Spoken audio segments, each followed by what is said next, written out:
जय हिंद। आप देख रहे हैं मेरा YouTube चैनल दानवीर सिंह। मैं हूं कर्नल दानवीर और मैं आज एक बात करूंगा जो भारत के राष्ट्रीय सुरक्षा सलाहकार NSA मिस्टर अजीत डोभाल, उन्होंने जो हैदराबाद के अंदर IPS एकेडमी के अंदर कही, जो पासिंग आउट स्टूडेंट्स थे, that is passing out police अधिकारी थे, उनको खिताब करते हुए जो कहा, उसके बारे में मैं आपसे दो बातें करूंगा।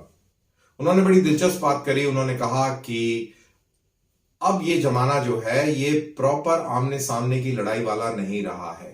मुल्कों के बीच में अब आमने सामने की लड़ाइयां बहुत महंगी हो गई हैं, इसमें कोई शक की बात नहीं है। इक्विपमेंट इतना महंगा है, असला इतना महंगा है, हार्डवेयर बहुत महंगा है, और अगर आमने सामने का युद्ध हुआ तो देशों की अर्थव्यवस्था बर्बाद हो जाएगी, और देश जो है और जो मुल्क जो है वो घास खाने की कगार पर भी बड़ी आसानी से पहुंच जाएंगे। तो आमने सामने की जो लड़ाई है वो almost a thing of past हो गई है।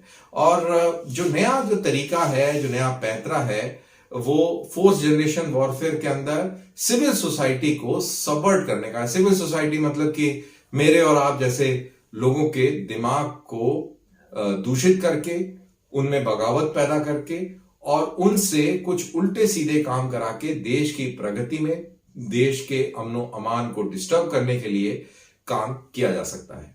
अब इसकी मिसालें हिंदुस्तान के अंदर आपको कई सारी मिल जाएंगी। आपने अचानक से देखा होगा कि अचानक से प्रोटेस्ट शुरू हो गए।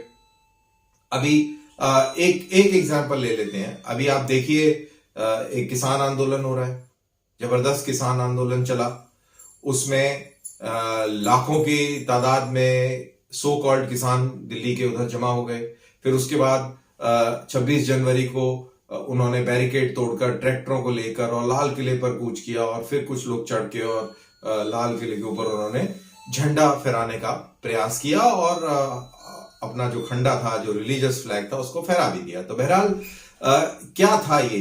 अब आप ये सोच के देखिए कि क्या किसानों के अंदर इतना सामर्थ्य था कि वो करोड़ों करोड़ों रुपया इकट्ठा करके और इतना बड़ा एक आंदोलन खड़ा कर सके, और अभी तक उसको सपोर्ट कर रहे हैं, सपोर्ट हो रहा है? Answer is no.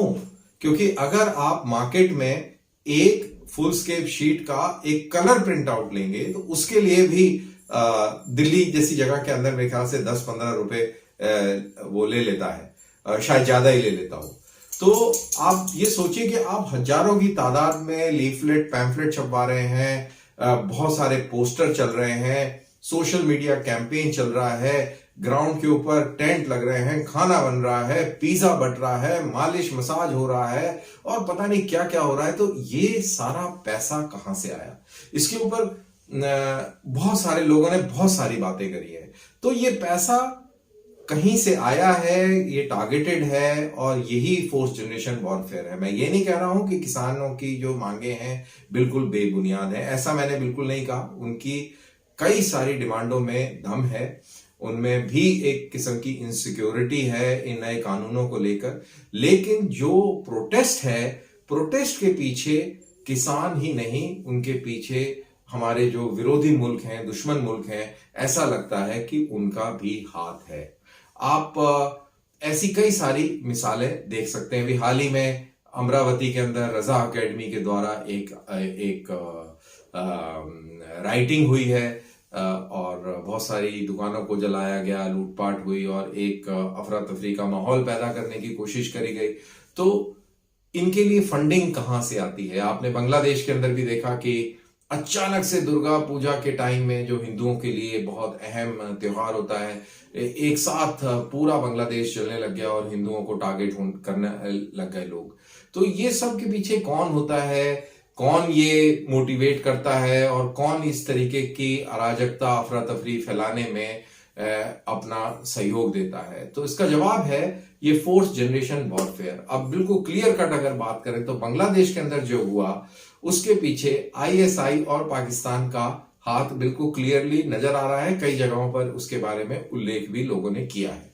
कि उनके द्वारा प्रायोजित ये पूरा प्रोग्राम था। बेसिकली मुद्दा ये था कि वहां पर कम्युनल हार्मनी को डिस्टर्ब किया जाए, जिसका इफेक्ट इंडिया के बंगाल, बिहार और असम जैसे इलाकों के अंदर हो और हिंदुस्तान के अंदर अस्थिरता पैदा हो।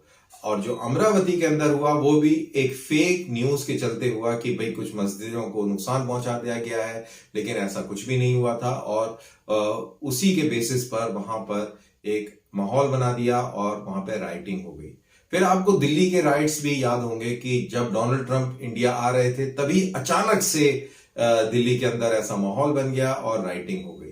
तो ये जो जो अचानक से जो चीजें हो जाती हैं, इसके पीछे फोर्थ जनरेशन या फिफ्थ जनरेशन वॉरफेयर कुछ लोग कहना पसंद करते हैं, वो है जिसके अंदर सिविल सोसाइटी को सबवर्ट करके और उसको एक गलत दिशा में मोटिवेट या एक गलत दिशा देने का प्रयास होता है, और जिसके नतीजतन ये सारी चीजें हमें देखने को मिलती हैं।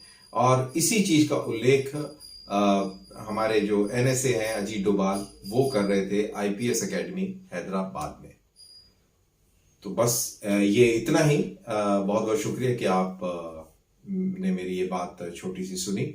इसको प्लीज लाइक कीजिए, शेयर कीजिए और फिर मुलाकात करते हैं किसी नए वीडियो के साथ। तब तक के लिए जय हिंद।